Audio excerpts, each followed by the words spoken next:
1, 2, 3, 4.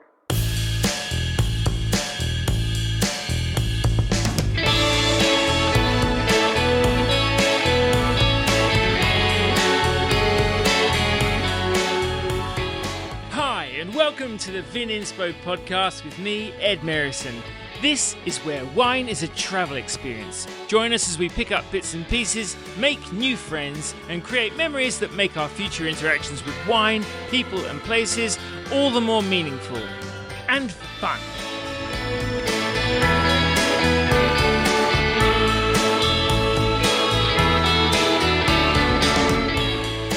My guest on this week's podcast is Borneo-born, Wellington-based Master of Wine, Stephen Wong. Stephen runs a business called Wine Sentience, which is essentially an outlet for his tangled web of first-rate wine and people skills, too multifarious to summarise here, so keep listening. This is then a fittingly wide-ranging conversation, but please remember you'll find context to this and every Vininspo conversation in the show notes wherever you listen. Stephen and I spoke about the jungle man bungle that led to a lifelong distrust of authority, taking the ego out of the equation in the quest for education, the universal search for meaning in mindless, vinous minutiae, what made a promising legal eagle fly the nest and sink his talons into sommelier life, how misaligned educational equivalencies paved the road to ruin, the double-edged sword of a highly liberal, high-achieving Singapore schooling, how being out of your depth can open the aperture and whet the appetite, split personalities and context switching from navel-gazer to host with the most, the ins and outs of an intergenerational inflection point in New Zealand, how cracking the code of club music prompted a rethink about the aptness of an anglophone alphabet, copycat lists, Parker points, and the reactionary rise of natural wine, and whether being force-fed by scores of scorers will see wine eat itself. I started by asking how young Stephen started to make sense of the world. I was born in Malaysia. I was born on the Borneo side of Malaysia in the state of Sarawak in the town of Kuching. And both my parents were not from that town. They were both from Sarawak. So I am descended from, both sides of Fuchao origin. So that's sort of southern Chinese origin. And like a lot of the rest of the Chinese diaspora, especially throughout Southeast Asia, it's one generation deep. So my father was still moving around a fair bit, trying to find somewhere to raise a family. And I would sometimes go with him. And sometimes I was staying with extended family, for a year or so. Like, for example, when they went to live in Adelaide in South Australia, I didn't go with them. But then when we went to Singapore as a kid, I did. So, that kind of meant I was moving around a fair bit. And I think that sort of a setup, and I don't know whether it's more nurture or nature, but I kind of kept to myself a lot. I was a kid in my own thoughts quite often. That was maybe a defense mechanism to not get too attached to any circle of friends, knowing that I would probably only be there for about a year before I moved on again. So that kind of carried for a fair bit. And then I followed my parents when they moved to the US. After that, we moved back to Malaysia briefly before I voiced my concerns to my parents that I wasn't really sort of building long-lasting friendships and really wanted to kind of settle in one place. And that's when I also learned a little bit more about the situation with people of Chinese origin in Malaysia. There weren't great educational prospects for people of my ethnicity.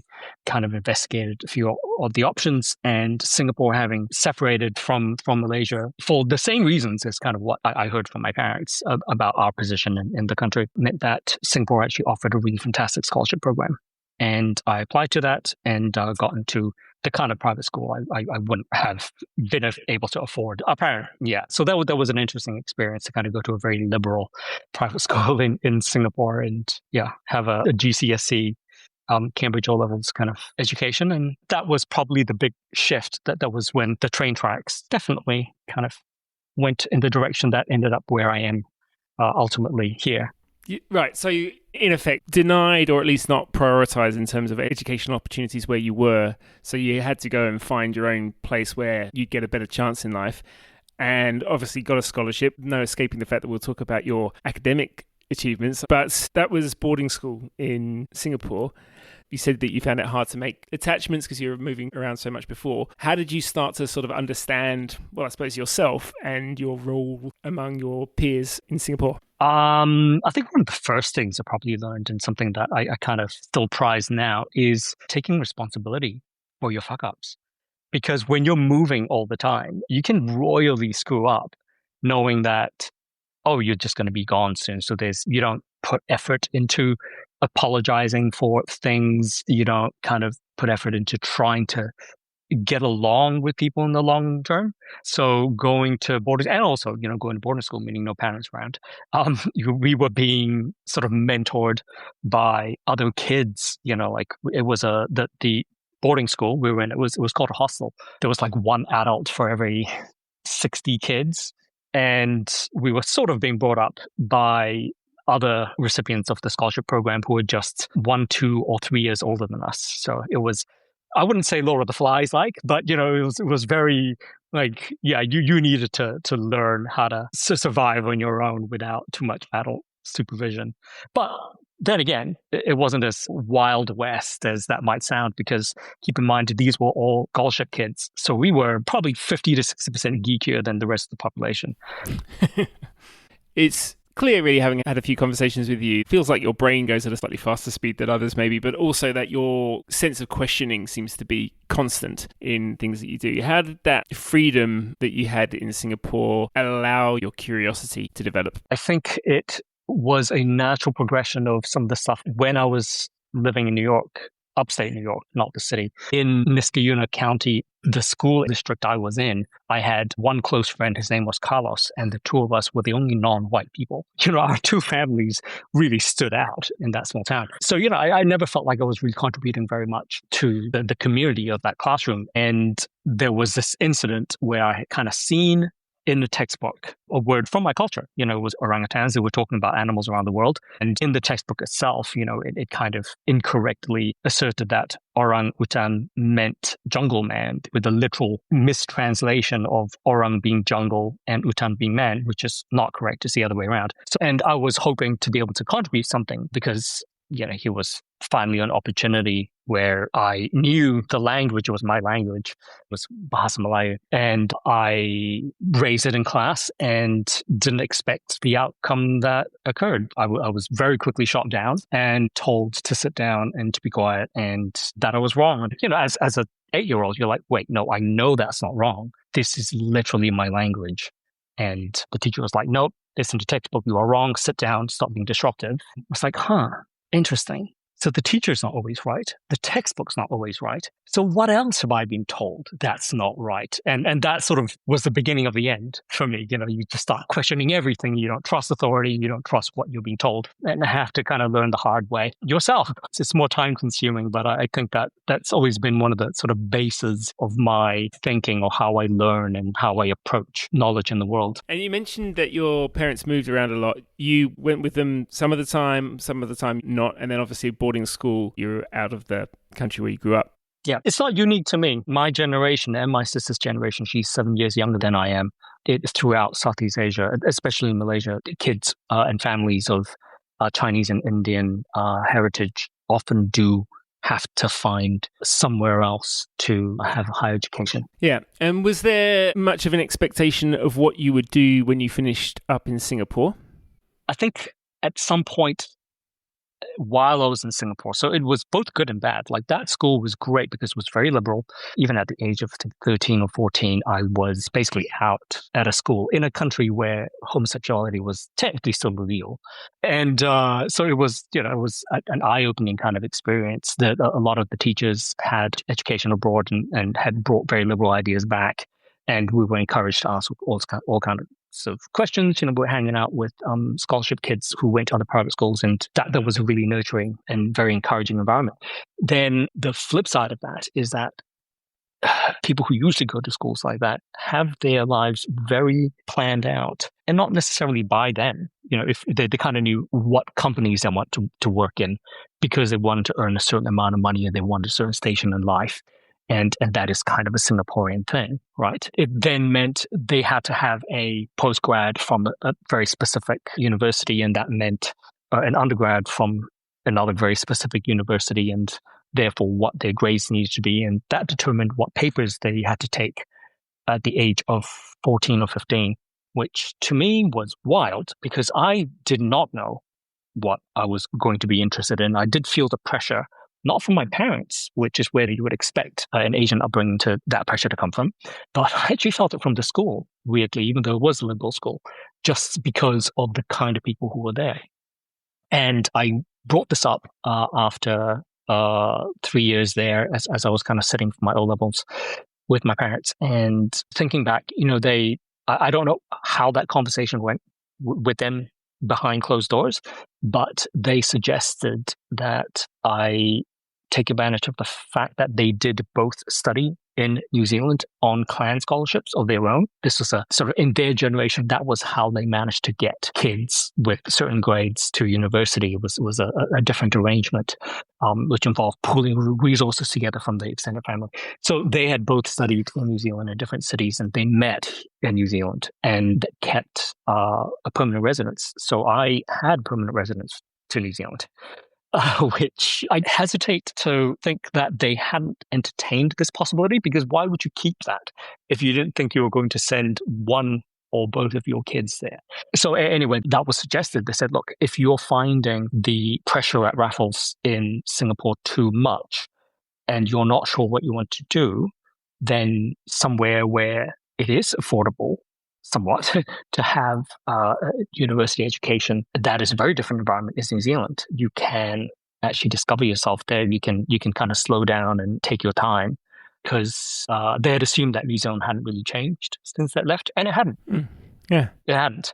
I has since then, but yeah, at the time, it was still the New Zealand that they knew. So I moved to New Zealand and I did seventh form. But then just the way that equivalencies of academic achievements and stuff don't always translate very well between education systems. It did pave the road to ruin, so to speak. What do you mean by that? It's kind of how I ended up in the areas of life that I did, and ultimately got me involved in wine.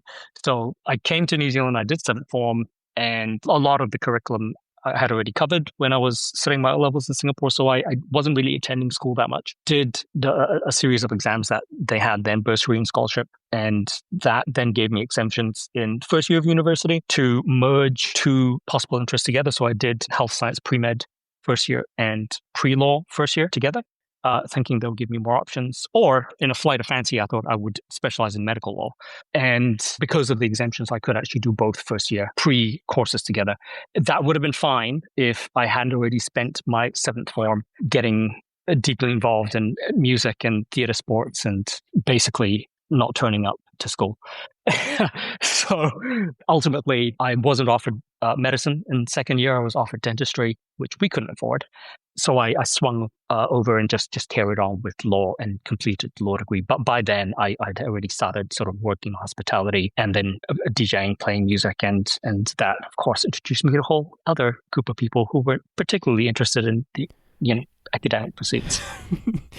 Well, you say that it paved your road to ruin, but you qualified as a barrister, but then went to wine. So what was the thinking behind that, or what was the feeling behind that, maybe? I think probably 50% of that was just following my nose and falling into it. I would say probably in my late teens and early 20s, I went with the flow of my surroundings a lot.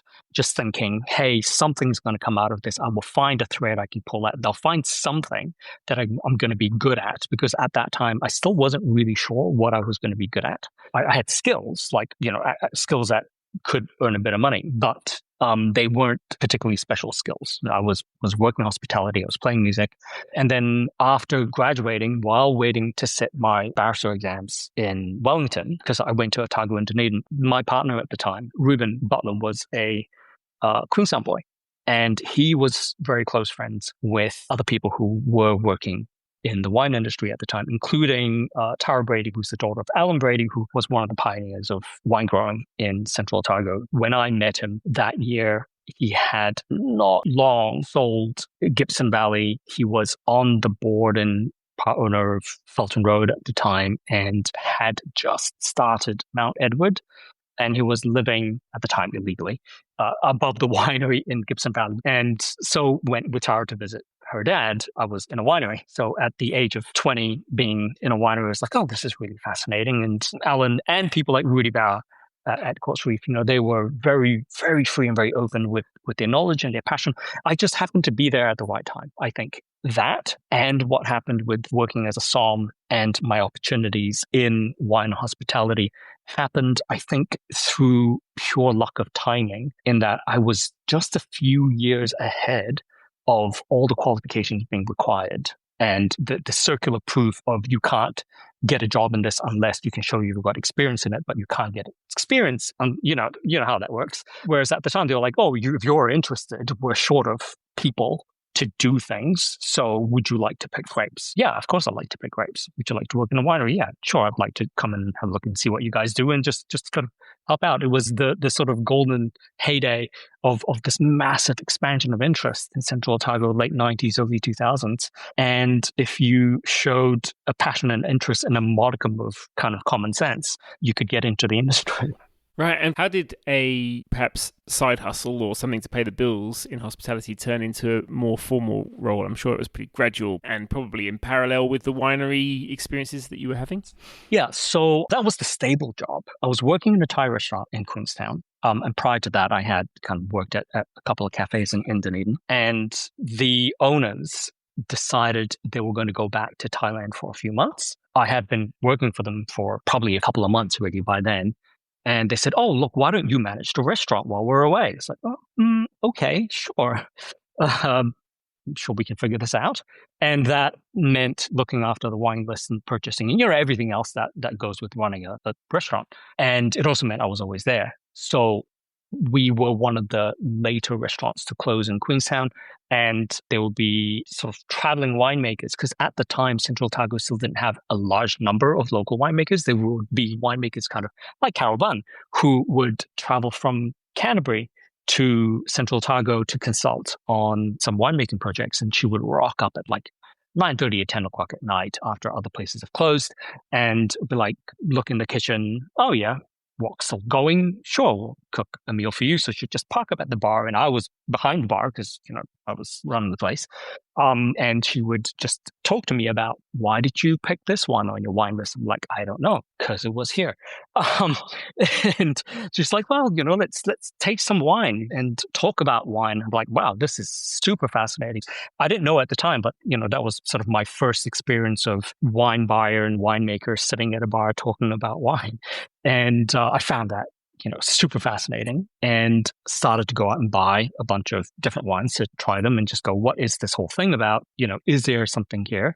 And found that I was maybe, I had the skills to talk my way into it. Kind of didn't really think there was a particular aptitude for it at the time. Then moved up to Wellington, did my barrister thing. And I think one of those key choices was I found Wellington quite expensive to live in. So I was working two jobs. I was kind of working the afternoons that I had time at a cafe down in the CBD, where the owner has said, hey, look, you should take this job because there are a lot of people in the law firms that come through, and this could be a good way for you to get employed, for you to talk to them and meet them. And I was like, sure, that doesn't really sound like me. I'm not that kind of a person, but I'll give it a go. And then I started working nights at Cafe Bastille, which at the time was run by Wendy Hilly, who has become a lifelong friend.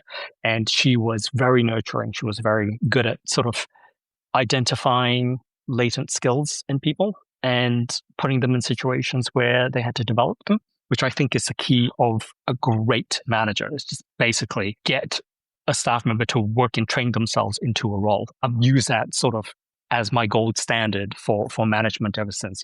Anything that Wendy did, I was like, okay, that's how you do it. And that kind of turned into more opportunities. It was also, like I said earlier, I was very lucky to have come in at a time in the very, very early 2000s. This was like 2001, when Wellington was booming. There's a book being written at the moment which kind of refers to it as the golden years of Wellington hospitality. Auckland's hospitality scene was very good, but it wasn't at the level that it is now. and Wellington just had a little bit of a leg up at that point. And wine was very accessible. I had distributors coming in, a wine rep, Chrissy Covered, coming in going, hey, I just decided to open all of these Domaine Lafon wines, so let's just all taste them. It's like, sure, why not? Let's just taste all these Lafon wines. And her husband was one of the sort of big wine judges, so they would just bring in beautiful bottles of Burgundy because we allowed them to BYO, and you'd always get a chance to taste them. And I had the support of a whole other generation of wine people here in Wellington. The late Raymond Chan would sort of send invites of, hey, the new vintage of 1999 Rousseau's are here. We're running a tasting. It'll be a tiny little pour, but if you want it, you could join us and have little 15 mils of these 99s. I'm like, yeah, of course. Yeah, I'll take them out of work and go do that. And, there were just people who could sense that there was this, what must have seemed to them like an odd match, like this young Chinese kid who seemed to be crazy about wine, who still thought that he was probably going to end up working law at some stage. And they probably knew better. They're like, no, he's not leaving wine and hospitality back to law. This is not happening. So they kind of presented all these opportunities. And in fact, was a bunch of them, John Follis, Kristen Comfort, and then I met Jane Skilton, and then the suggestion popped up, I think 2 years into me working as a SOM, why don't you pursue the Master of Wine? And I knew nothing about the MW at the time. I thought, oh, great. I get to go to Melbourne at the same time as the Aussie Open. This sounds like hella fun. I'm doing this. And applied, got in. And yeah, at the time, Andrew Kayat was running it. It was in Melbourne, and it was an amazing time. But that first year that I attended the seminar in Australia was a full-on wake-up call of you think you want to work in wine, just being introduced to the level of what was happening in Australia. Like Ned Goodwin was in our class, Andrew Pritzker was there, Sophie Orton was in our class. It was just like, who are these people and how do they know all this?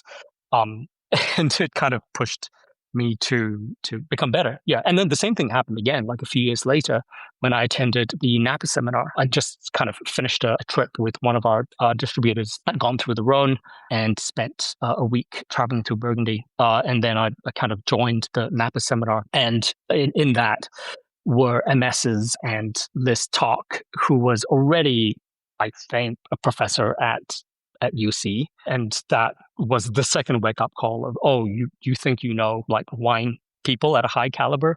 Welcome to the United States. Like, oh my God.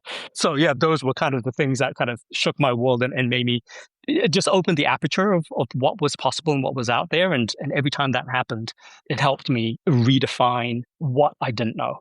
And it didn't put you off at all? No, I loved it. Yeah, it was great. There's a lot going on intellectually there, both with the volume of things that you're seeing and tasting, but also the people that you're hanging around with. As you say, like the aperture just gets wider and wider. How did you feel at the time about your hospitality people skills and your personality being part of this? Does it always feel like those two things have run in quite easy parallel in your wine career? The idea of being in front of people, being that warm, hospitable person, and also the intellectual side of wine? That's such a good question. Wow, where do you come up with these? I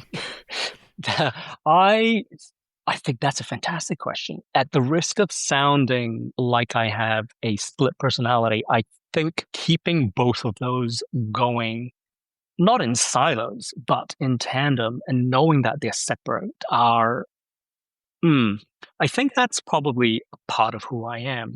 That's the balance that I need. A very close friend of mine, Christian McCabe, who I worked for at the Matterhorn for many, many years, he always used to joke that he found a lot of perverse pleasure in seeing me serve people because he knows me. And who I am when I'm with customers is totally not the person that I am when I'm not serving customers.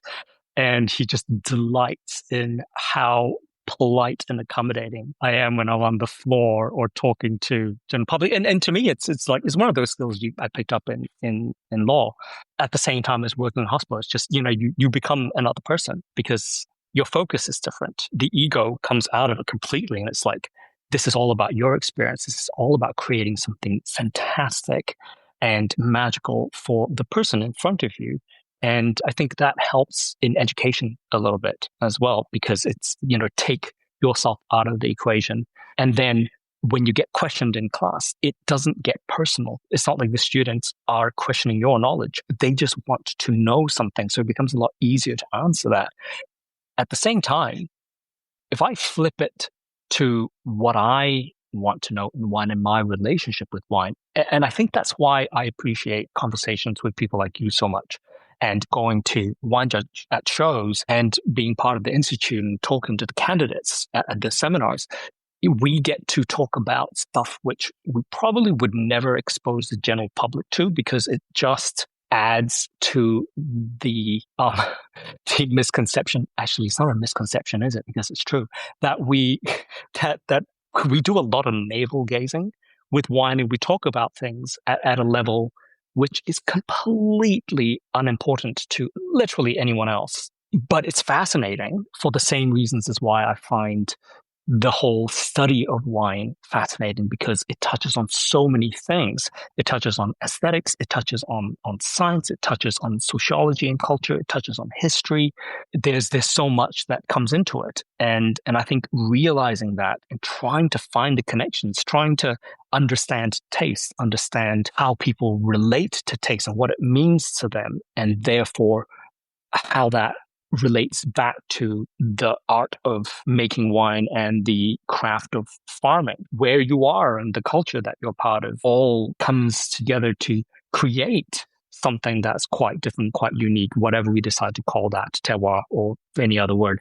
Those things, once you take them out of the original context and put them into a new world, that is fascinating to me, because what still holds true when you get to test a lot of those concepts in a new environment, in a new country or with a new culture, you take it to a different market. What actually survives that transposition from one cultural context to another cultural context? That is really fascinating to me. And I think that's the part of wine education that I find really rewarding, because when you're doing hospitality training for staff, you might have a group of 20, 25 staff, a lot of whom are green. They don't want to be there. They've been told to be there. And my challenge is identifying out of the 25, the 2 or 3 embers which can be fanned into the next wine director or the next SOM, head SOM, competition SOM, whatever, next NW candidate, and seeing these young hospital staff over the decades really become fantastic wine people. It's the most rewarding thing. That's not the question you asked. That's where I ended up. Sorry, I'm a very rambly person. No, but I was just thinking while you were talking, like, what umbrella you would put all of those things you mentioned under. And like, in a way, and I think almost bizarrely and counterintuitively, given that, as you say, so many of those details seem to be utterly irrelevant. In fact, irrelevance upon irrelevance upon irrelevance. But in a sense, people are probably finding meaning. It probably is the same as anything else. It's just a very, very weird way to try and understand the world or try and hook up with the experiences of other people.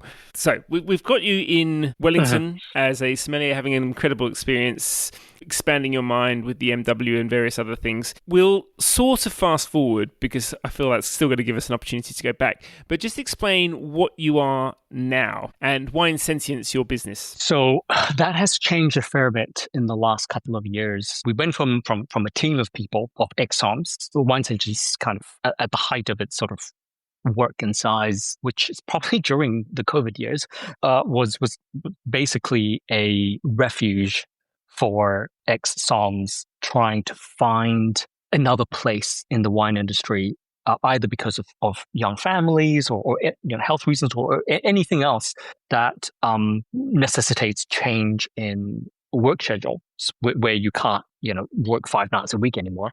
That's what Wine Sentience was kind of built around. So I was using my MW to try and get work that we could collectively do. So it wasn't set up as a co-op, but we kind of ran it as sort of a co-op. So get work coming in, and then would kind of find an ex-SOM who wanted to take it on and support them into that role until it kind of worked well. And then almost kind of within a matter of months, a couple of years ago, everyone decided that was the end of the experiment, and they kind of went off and did their own things.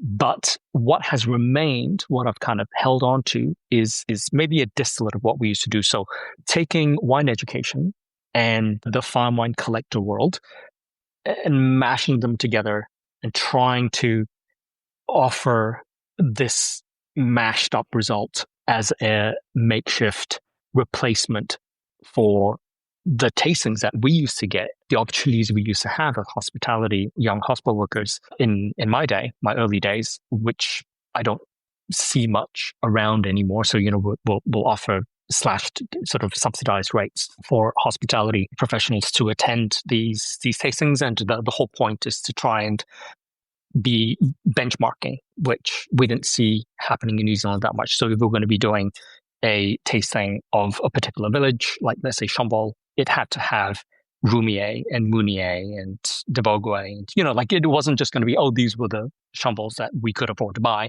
because I had been collecting Burgundy since 2001. I could draw on the cellar for that. So those kind of classes form the backbone of the education program, a lot of Burgundy stuff. And then the relationship I have with the BDP. So I'm the New Zealand ambassador for the BDP, kind of makes it a lot easier to do the BDP work as well. And a really good relationship with Austrian wine, which you have as well. And you know what they're like. They're very good at facilitating getting wine and masterclasses and material and stuff around the world for it. So a lot of that has been the core of the educational program.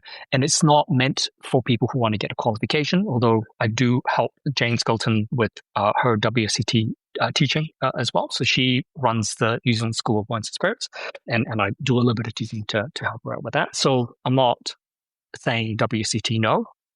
Yep, there's a place for WSET, but not everybody wants a qualification. And sometimes you have this emerging class, in every sense of the word, of wine drinkers and collectors who are the new fine wine drinker. I think it's important to kind of facilitate people into that side of the market, knowing, of course, that there are a lot of issues with the existing fine wine world, issues with access, allocation, pricing, exclusivity, all of that sort of stuff.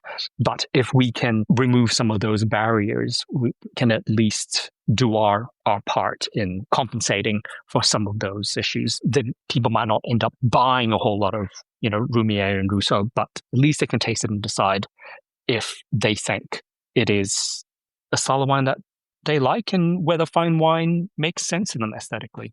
So I think those conversations are interesting and important. I do a little bit of restaurant consulting still. I do reviewing mainly New Zealand wine, but also the GG release, the Grosses Gewächse release for BDP, for the World Review. And I write wine articles. It's not a great answer because I don't have a good job description. You wear a lot of hats. I think when you were saying that about the Burgundy benchmarking, I think it's also quite interesting. I mean, you're only young, but still, I guess we're all in some ways a little bit of a bridge between the past and the future, no matter where we are in our careers or where the wine landscape is around us. Times have changed. Wellington's dining scene in the early 2000s is not what it is now. Access to Burgundy is not what it was then. When you were that young man behind the bar, having people come through, you were talking to people who had experiences that predated your career in wine by, perhaps a generation. And I think that that's also a thing that you've got to be pretty mindful of, because there's a lot of precious knowledge there, and also customs and habits and stuff. Not everything that's old is a habit to crush out. And also, as you say, reconciling the fine wine part of the world with the general part of the world is obviously really important for wine to pass. What do you think we could do better in terms of making wine accessible at that level? That is also a very good question. It's a big question. Well, yeah. There's a few different layers to answering that, because I don't know that there's one single good answer for me. I think that looking at the question literally, there are ways to communicate the identification of wine tastes better, even using our existing tools, which is, standardized wine education. I think there are issues with that, but I also understand that having a common language is very useful, even if the alphabet of that language is possibly contentious, right? It's at least somewhere to start. But I don't know if that excuse or that reason is a good enough reason for us to continue using it, because if we insist that people coming into wine have to learn that language, there is the worry that the process of learning that language itself restricts their ability to express their thoughts and their tastes more authentically in another language. It's the old colonization of ideas and colonization of thought argument. right? I found it fascinating when I was spending the 4 years working for the Marriott in Singapore that I did. So I did that across the GFC. I'm a wuss. I can't really handle Wellington's wet, cold, windy winter. So I kind of worked away for the winters. I was working for the Singapore Marriott from 2008 to 2011. And it was the first time I had worked for a large sort of multinational hotel chain. I learned some really interesting things, but it was also the first time I had been put in a situation where I was going into a cultural context, my own cultural context, and that's the irony, but with the language of wine that I had learned in New Zealand and from English institutions.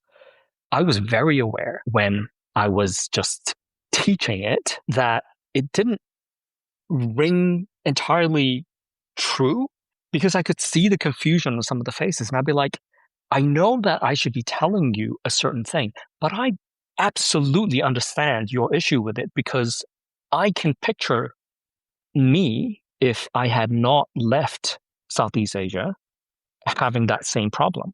So I need to find a better way than just repeating what I've been told and expecting you to swallow that bitter pill whole. There must be a better way. And it was the realization that words mean different things to different people, and concepts in taste are not cross-cultural necessarily. So ideas of what sourness and sweetness and the values we place on them, that's quite different. So I was, as most people in wine are aware, we're trying to talk about wine tastes objectively. We're trying to teach an objective language to describe wine. And we concede that preferences can be subjective, but it goes a little further than that, because certain aspects of taste are subjective to different cultures, and the cultural context is important.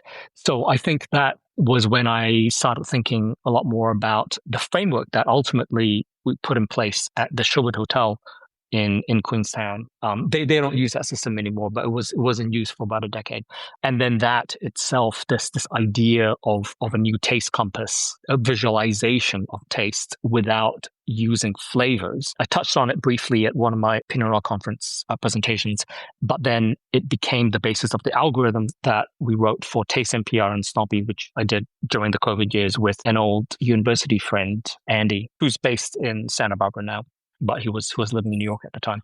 So yeah, we kind of built an algorithm to define the logic rules for this spatially demarcated but non-discrete taste compass, which places the world's wines in positions relative to each other on basically a taste map that is individual to each person, each drinker.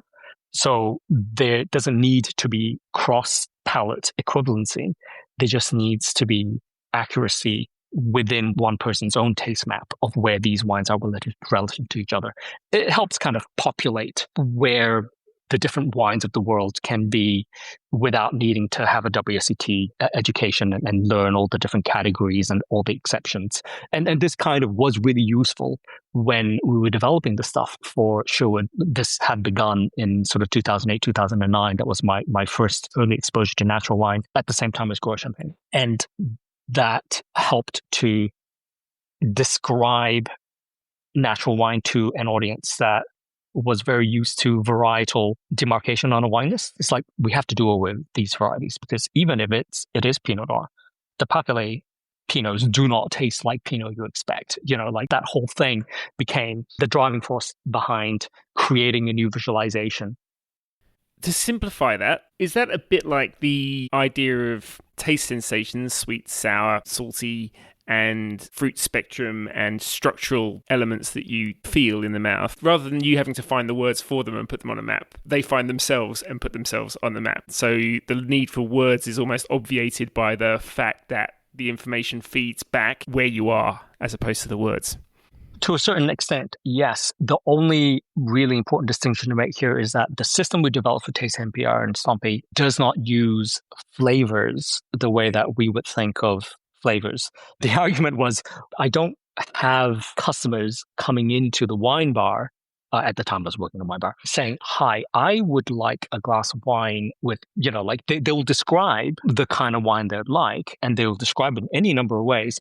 But the one thing they didn't do was, I would like a wine that tastes of apples. That never happened. And yet, in most sort of standardized tasting, we are obsessed with identification of flavors.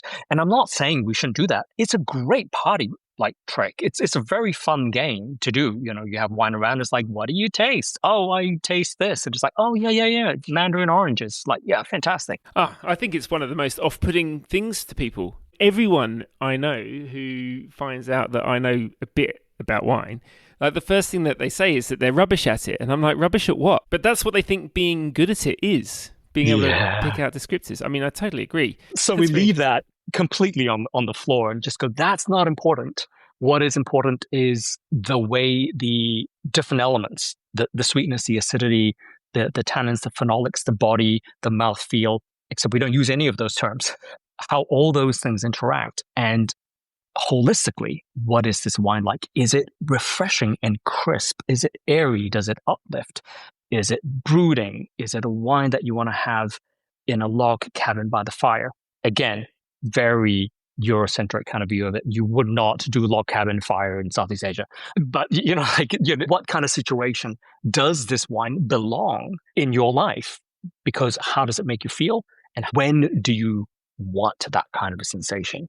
And it can change from person to person, but a lot of the balance of the wine, a lot of the structural elements coming together will usually deliver a very similar outcome for people. So we were focused on that instead of technical information like exactly how much sugar was in it or exactly how much tannin was in it or anything like that. It sort of takes the onus a little bit off the idea that wine has properties and puts it more on the person on the receiving end of it and the emotional mood cues, I guess, that it has. Mm-hmm. We found that with newer drinkers particularly, and once we kind of started adding a lot of natural wines into the mix, like amber wines and orange wines and petnat and things with really a bit of EA, that the people who liked the really refreshing qualities of a dry Riesling also kind of quite liked that same crispness and sort of zingy character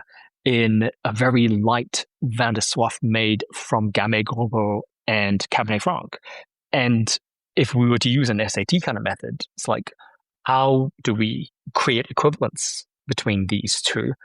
Well, it's how it makes you feel. Like the shape of the wine, we can describe it. It's like, they're both high in acid, they're both low in tannin, but they have some phenolics and use them. But if you talk to a customer like that, I'll lose them after the fourth word.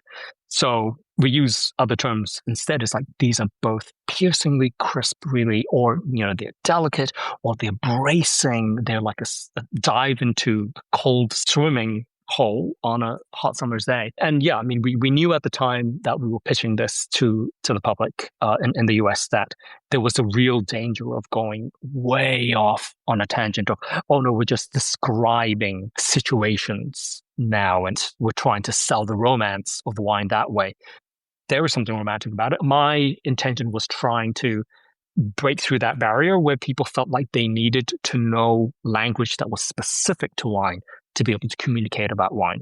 So take that away. I think part of why I really wanted to kind of crack the code was I went through a lot of this in my music years when I was DJing, trying to understand and come to terms and grasp the different forms of club and rave music in the 90s when the categorizations were just, they were still coalescing and needing to kind of figure it out without the help of a very thorough internet.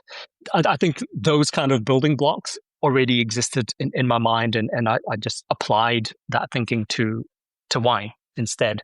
Very interesting. Given what you've just said about the immediacy, the non-thinking appreciation of natural wines, do you think that we have missed something big in the way that whole debate came about, or the way the battle lines were drawn? You're passionate about natural wine, which probably could not be said for every one of your fellow Masters of Wine. I'm sure some of them are absolutely into it as much as you are. But is there something that we kind of missed in the way that whole subject came about in Australia and New Zealand? There are different answers to different parts of that question. I think within the Institute, there isn't necessarily the level of animosity to natural wine that there appears to be from outside it. Keeping in mind, Isabelle Legon was one of the very early people to kind of get natural wine in front of a really broad audience. I think a lot of the issues that certain MWs have with natural wine stems from how we've merged different parts of that natural wine world into a single entity, which is kind of unfair. We would struggle to kind of take all of fine wine and just go, fine wine is just one thing. I think part of the problem is we treat natural wine as just one thing as well. So you've actually asked the question in a very specific way, which I appreciate, because what it was at the outset, where it came from, and not to get into a history lesson, there's the people much better than I have written about this, but where it came from, where it went, especially Australia and New Zealand, and I love that you brought that up, and where it is now are quite different things. So the old thing, and I will touch on it very briefly just because it was part of how I came to it as well. I was part of the same generation of Psalms who started collecting wines and buying for restaurants during the height of Parker's power. And you might recall, we talked about the mistrust of authority. It didn't take long before I kind of realized I was absolutely at odds with the standard thinking of what great wine, according to Parker, was, because I would sort of open the sort of old bottles of like Maceto and, the Parker wines, right? Like the ones from Spain, which were highly lauded. And yeah, they were good wines, but were they the ones that really excited me? Were they the ones that I actually wanted to spend my hard-earned some money on and put in the cellar? No, they weren't.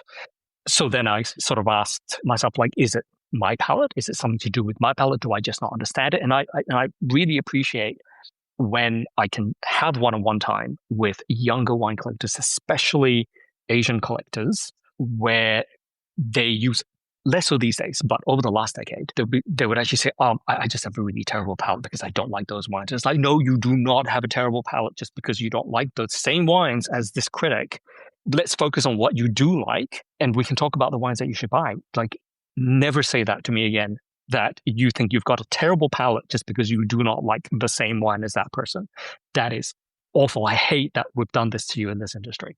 So, that's sort of the basis of it. And I wasn't the only one. Like when I was in Singapore, I was spending a fair bit of time with Henry Hariono, who at the time was with Artisan Cellars, and he was super, super generous. He would just kind of open Salos and Courtin and whatever he happened to have in the shops, cellars of great Gros Champagne at the time. He was my introduction to basically all the Gros Champagne that I like. And he was also talking about a new movement of natural wine. I was like, oh, this is really interesting. So what is it? Why do you like it? And then I kind of did a little bit of research into it, and I really understand why, especially during the GFC period, there was this swing to natural wine, because we did the same thing here when I came back to New Zealand during the summers. Wine lists were beginning to look really identical. You might recall the Wine Spectator Wine List Award scandals, when there were not real restaurants with not real wine lists that won like really, really high awards. Now, part of my job at the time as a consultant som was to get these awards for my clients. So I, like heaps of other people who are taking part in these awards, you look at it, you think about it, you figure it out, and you break the code. So you can submit something, and I could tell my director of F&B, I'm like, I can guarantee you that that's going to get 2 and that's going to get 1. And sure enough, it did, because my bonus pay was based on it. So, you can crack the code of these things quite easily. But that also meant that a lot of wine lists started to look the same. And natural wine provided an avenue for the som, the bartender, whoever was working at the wine bar, to take back control from the critic. Because we were, and there are still a few lists that do this, and no shame to the people who are doing that. I'm sure there are perfectly good reasons for why they do it, sometimes ease of use with customers. But when you put critic scores onto a wine list, that was happening a lot at the time, because there were just taking pride in the fact that they had a lot of 100-point wines on the wine list. And as a som, it's like, well, why am I even here? If the wine list can be constructed just from taking these other award-winning wine lists and just copying the same wines. In New Zealand, it might have been slightly different. I think the situation in Singapore is probably quite similar to Australia, where if you had a wish list of the wines you wanted on your wine list, you could buy them because access to those wines was not hard if you had money. So it wasn't really a sign of skill for some to put together an award-winning wine list anymore. It was just how deep the pockets of the owner were, and also how good you were at pricing the wines so that not a single bottle of those wines would ever sell, and therefore you never had to take them off your wine list because you only needed to buy one. This was the backdrop, the context in which this whole natural wine revolution came about. So suddenly we were talking about producers and regions and grape varieties that had not been reviewed.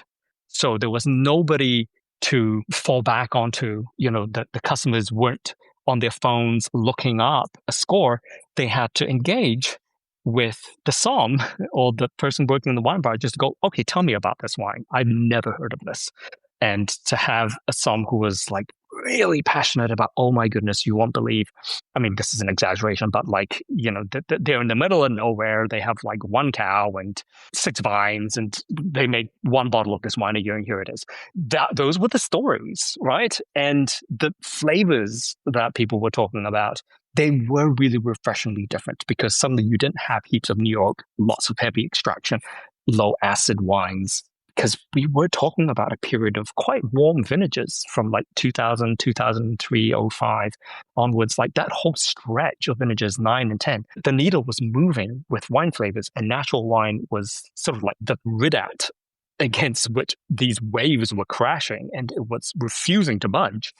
So, you felt like you were part of a counterculture. Even little natural wine bars in Hong Kong and Shanghai, it felt like the birth of a new community that was emerging in response to heavy internationalization in the taste of wine. But then everything changed, as you know, after that. And those heady, highly philosophical days were washed away in the tides of commerce. Yeah. And what about drinking those wines? Is it the fact that, as someone who's trained and had access to amazing wines over time, that there's always something new to engage with?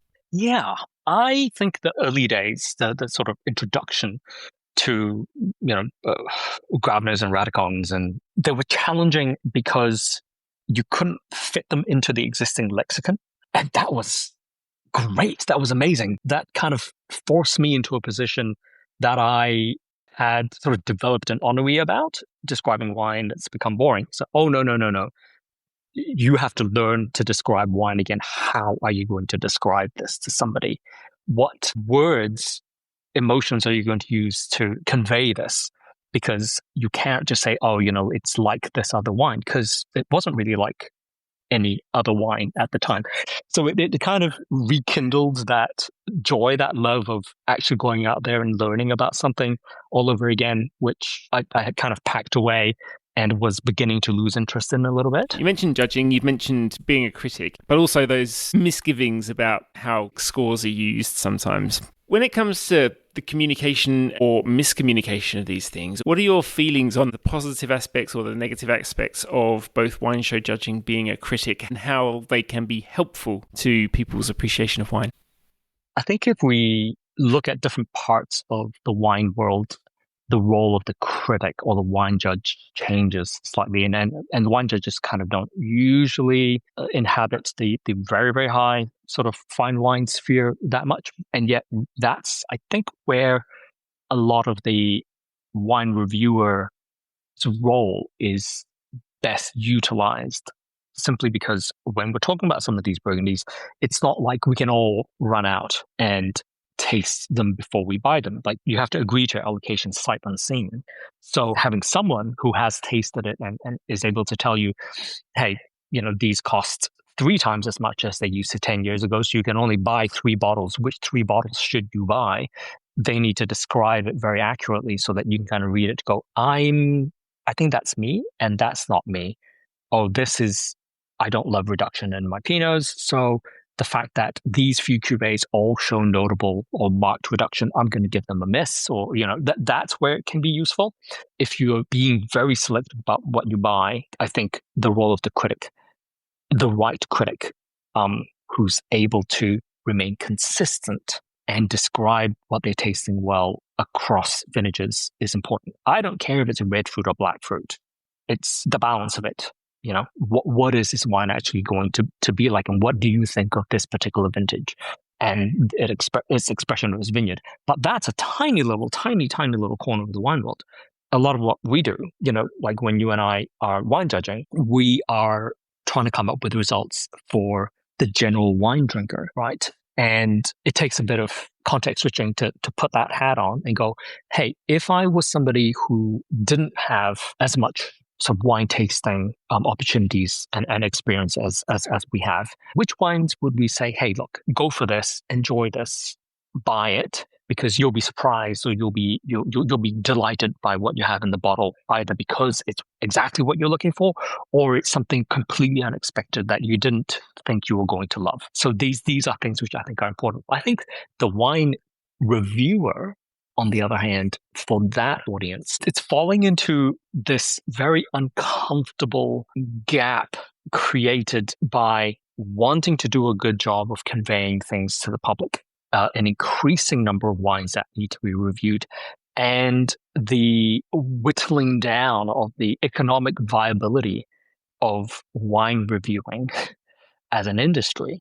So I don't know that financially sustainable wine reviewing is able to spend as much time on each wine as is required to deliver the kind of results that we set out to offer the wine drinker. Because it would be great if all wine reviews were done as a group, as a panel, and we could spend an infinite amount of time just going back and forth and flipping these wines over and going, yeah, let's just pick the best 100 wines out of these 4,000 that we're tasting, and these are the ones that we're going to give golds to.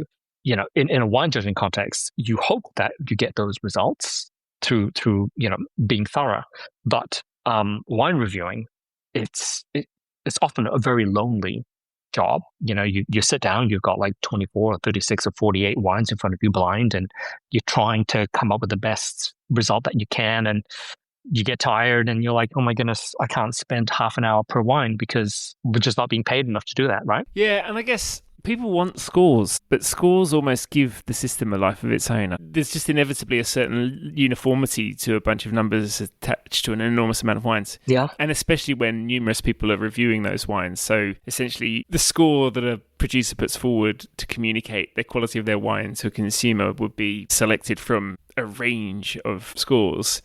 Yeah. Yep. It's this weird Ouroboros situation where the industry is eating itself, because if you're a new reviewer and you want to get noticed, you can do it in one or two ways. You can be a total troll and get views, just be the stick in the mud and be the one that people love to hate, or you be the super generous one. Because if you're giving wineries 96, 97, 98, 99, 100, that score is going to get published by the winery to promote its wine. So your name is going to get out there.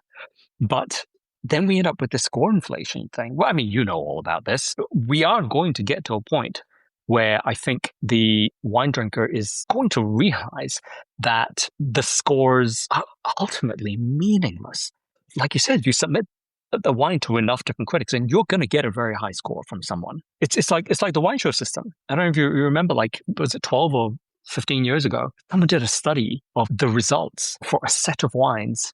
I think it was in New Zealand and Australia, where they were submitted to all these different shows. And there was like a number of shows that you need to submit to be guaranteed to get at least a silver. I mean, you talked about how when you were younger, you questioned authority from quite a young age. And I suppose when you talk about the idea of the critic, which exists in other parts of the culture as well, that idea of being an authority, having a track record and looking at, I suppose, a rather smaller subset of things within the culture that is extremely relevant to the audience of that product. Yeah. proliferation of scores, those multiplied by the number of reviewers looking at the same wine, that can't help but massively dilute the idea of authority. And I suppose if you're on the receiving end of that information as a consumer, what does it mean? Does it still carry meaning if it serves different purposes depending on who has written the review and who has provided the score? Ultimately, who's paying for it? Is it the readers that are paying for this information and therefore are the reviewers working for the readers? Or are they working for the wineries? I wish this was an original thought of mine, but it's not. It's Jane's thought, and I'm just going to borrow it. She said to me sometime last year, she's like, we're not wine critics. Wine critics have largely disappeared. We're not critics in the same way as restaurant critics and movie critics. The wine review space has basically turned into wine promotion. They're submitting wine to reviewers to get promotional material. We're not telling them how to make better wine. We're not criticizing the wine. Yeah. Where I want to go now is I want to go to New Zealand a bit more. First of all, when your parents advised you that perhaps going to New Zealand was a good idea, do you remember how you thought about that? If you had any preconceptions, was it an exciting idea? How does it feel now? At the time, I was like, okay, this is different. It'll be, all right. So we saved up some money and did a trip to New Zealand. We went and checked out Christchurch. We checked out Dunedin because these were possible places where I could base myself because they weren't coming with me. And it was a culture shock, but it was interesting. It was different. It had this kind of leftover English, which now obviously I know is colonial culture. And because I was down in the South Island, it was a very specific kind of New Zealand. I think if I had spent time up in Auckland or the northern half of the North Island, I would have seen something quite different. I was also 15 at the time. So I remember kind of spending time down there and going, wow, the guys here are really hot. And I think I would very much like to move here. And now there you are. And you are writing about New Zealand wine and communicating in various different platforms as well about it, which is great to see because you obviously have a flair for all of these things. Thanks. Just, if you will, give us a wrap up of what you've been looking at recently in New Zealand wine and what people should know right now. A few things which are current. The vintage on everyone's lips, because it's what's out there right now, is 2024. And it's a much needed vintage because 2023 in most of the country, not way down south like Central Otago, had a beautiful 23, but especially in parts of the North Island and even as far down as Mildura, 23's Cyclone Gabrielle effects were devastating, and it really impacted the quality of the vintage. Parts of North Island 22 was also, it didn't have a great finish, but then 24 came along. I mean, unfortunately, very small vintage, but in that sense, it's like a classic good vintage, right? Like nothing weird happened throughout the year, no inclement weather, very small crop because of a poor flowering, and no pressure to pick. So everybody got to make the kind of wines that they want to make. I've had two different winemakers from two different regions say the same thing to me.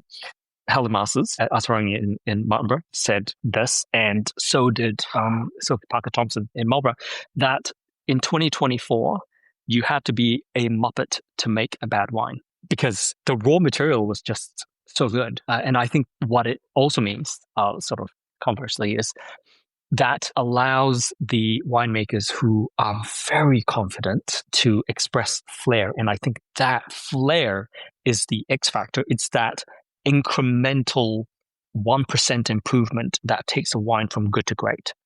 So there are some really beautiful, great wines in 2024 across a lot of different varieties. 2024 Marlborough Sauvignon Blanc is it's concentrated, it's floral. It doesn't have that classic gooseberry cut grass thing, which 2025 does, because that was a more dilute vintage. But I think it's the kind of vintage that will make someone who's become bored of Marlborough Sauvignon Blanc kind of fall back in love with it again, because look, and they're going to age. The 24 Pinots and Chardonnays from Marlborough looking great as well. The 24 Chardonnays from Hawke's Bay are looking fantastic. The 24 red blends from Hawke's Bay are looking absolutely phenomenal. The 24 Pinots in Marlborough, probably the finest young vintage of Marlborough Pinot that I've ever tasted. And Central in 2024 is beautiful as well, although because they already had a string of really good vintages, it doesn't quite stand head and shoulders above the other vintages like it does in the rest of the country. But I think it would be remiss to talk about New Zealand and ignore the fact that there are some very big things happening in New Zealand right now. So this current vintage is sort of in the middle of a downturn. The larger regions are seeing a lot of vineyards come up for sale for various reasons, but the average price per ton of grapes is beginning to fall because of the way that our wine industry is structured. And I covered this in my MW research paper. It has to do with where the money's coming from, the kind of wine they're trying to make, and the overall business model and business structures of the larger players in New Zealand, and what goes into making a bottle of classic commercial Marlborough Sauvignon Blanc. There are actually a number of vineyards being mothballed in Marlborough. There are a lot that are up for sale. We know about Pernod exiting, about the merger, about Vanaki, and then now more recently about them selling off a whole lot of vineyards. We know about the contracts that are not being renewed and growers needing to exit. So it's a time of change in New Zealand, and there's going to be consolidation. However, I think unlike what happened in 2008 to 2011, we're seeing this happen at the same time as something else. So 2008, there was a GFC that coincided with oversupply and sort of poor yield prediction. Here, we're seeing a downturn in demand happening at the same time as generational change. So people who have been in the wine industry, either as growers or running wineries for a number of decades, they're seeing this as the time when they're being forced to sell up and leave. So that's why, we're seeing a lot of really, really great names coming onto the market because the owners want to move on to something else or to retire, and they don't have succession sorted out. They don't have the next generation who are stepping up to take control of the family business or to take charge of the family business, which is why I think places like Neudorf are so special, because Rosie has stepped up as the next generation. And her and Todd are taking what Judy and Tim built and running with it and making it better and taking it further. We're seeing well into the second generation at Tamata. We'd kind of hoped to see the second generation happen at Milton, but that was not to be, partly because, one half of the next generation went your way over to Australia. But, we're at that stage, so Rudy and his investors, they want to retire. So that's why Quartz Reef is up for sale. From is for sale, Saracen for sale, Elephant Hills for sale. There's a whole bunch of these really, really good wineries that are for sale in New Zealand right now. So if the economics were different, if the way that money flowed in New Zealand and the way that capital was handled and lending and land prices and everything else was slightly different in New Zealand up to this point, we could have had maybe a next generation really establish themselves with buying these great domains, right? But instead, we have something that has occurred pragmatically as a result of the next generation not being able to afford to buy these beautiful 55-hectare biodynamic certified vineyards. And that is, I think, beautifully also why we're now beginning to see the rise of the cru in New Zealand. Specific vineyards are being celebrated. These are grower vineyards. So we're talking about places like Churton, which is also for sale, but Two Terraces in Hawke's Bay, the Wrekin Vineyard in Marlborough. These are growers who have made really beautiful, well-grown organic fruit available to the next generation in small parcels, who are able to make wines without needing the capital outlay to buy and plant their own vineyard. I think it was Jasper Morris who might have said this, that the reputation and the prestige and the fame of a vineyard can be linked to how many people make that vineyard. If it's a monopole, then you have to basically be DRC, right, to get your only version of that vineyard to rise to the top ranks.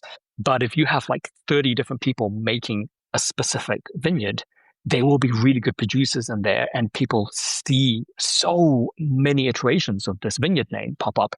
That's going to raise the prestige of that Klima, of that Ludi. And that's what we've seen. That's why people know Wrekin. That's how they know Two Terraces, because it is on so many labels. And that's something that's happening in New Zealand because it had to.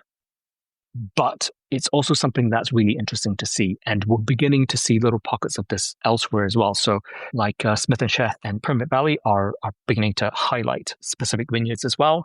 We're also seeing in fact, arguably, Central Otago is where it started with the Calvert Vineyard. But, the Calvert name is also sort of appearing on multiple wines again. Yeah, this is where the next few years of New Zealand wine's probably going to center around. It's the rise of site recognition across different regions of New Zealand. And I think it's interesting because you have many different interpretations, both from classic producers, next generation classic producers, new wave producers, and even natural producers, all contributing to this tapestry of what's possible. Well, that's great. One thing I've always been really aware of with New Zealand, even though I haven't actually attended one, but I don't tend to get that much FOMO in wine. But one thing I kind of do look at with enviable eyes is just when I see the get-togethers that you have at the Pinot Noir celebration and that sort of thing, that there seems to be such a profound level of flair and energy, but also a real celebration of intelligence in line with cultural responsibility that